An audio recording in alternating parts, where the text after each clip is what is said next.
জয় মা মনসার জয়, জয় মা পদ্মাবতী বিশ্বহরীর জয়, জয় ভবানী। হ্যালো বন্ধুরা, দেখো আজকে আমি আরেকটা মালা বানিয়েছি। তোমাদেরকে তো এর আগের ভিডিওতে আমি দেখিয়েছিলাম যে মালা একটা বানিয়েছিলাম, সেটা কিন্তু মা মনসাকে পরিয়েছিলাম। আর আজ যেহেতু রামনবমী, সেই জন্য কিন্তু আমি দেখো মা দুর্গার জন্য কিন্তু আজকে কিন্তু একটা মালা বানিয়েছি। সপ্তমী অষ্টমীতে ভেবেছিলাম যে কাঁচা ফুলের একটা মালা তৈরি করে দেবো, কিন্তু ফুলের সমস্যার জন্য কিন্তু আমি দিতে পারিনি। তো আজকে কিন্তু সকাল সকাল উঠে কিন্তু আমি সবার প্রথমে ফুলটাই নিয়ে এসেছি, তারপর দেখো মালা গেঁথেছি মায়ের জন্য। তোমরা সবাই মাকে দর্শন করো, আর মালাটা কেমন হয়েছে তোমরা কিন্তু জানাবে। সব সময় কিন্তু দেওয়া যায় না, কারণ ফুলের আমাদের দিকে প্রচণ্ড সমস্যা। তো আজকে কিন্তু নিজের হাতে আবারও তৈরি করে কিন্তু মাকে পড়ালাম। তোমরা কিন্তু অবশ্যই কমেন্ট করতে ভুলবে না, আর জানাবে। আর শুভ রামনবমী। হ্যালো সবাইকে, শুভ রামনবমী।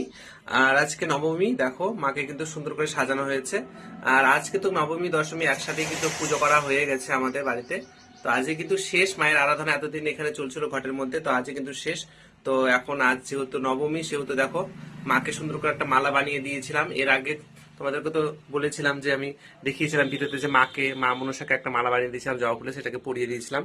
তো আজ কিন্তু মা যেহেতু পুজো চলছে, সেই জন্য কিন্তু মা ভগবতীকে, মা বাসন্তীকে আমি মালাটা পরিয়ে দিলাম, জবা ফুলের মালা গেঁথে। কারণ আমাদের সাইডে জবা ফুল পাওয়া যায় না সেরকম, খুবই কষ্ট। মানে জবা ফুল পেতে গেলে তার আগের দিনই কুড়িগুলো তুলে রাখতে হবে, নাহলে কিন্তু জবা ফুল তুমি পাবে না। তো সেই জন্য কিন্তু আগের দিনে আমি জবা ফুলের কুড়িগুলো রেখেছিলাম। তো তারপরে কিন্তু দেখো ফুল ফুটেছে অনেকগুলো ফুল, তারপর কুড়ি থেকে ফুল হয়েছে। তারপরে কত সুন্দর লাগছে, দেখো কি সুন্দর করে মা কিন্তু সুন্দর করে পুজো দিয়ে দিয়েছে। আর আমি কিন্তু মালাটা কিন্তু পরিয়ে দিয়েছি মাকে।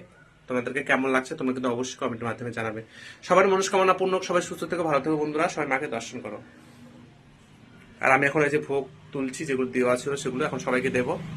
তো সবাই মাদেরকে দর্শন করো।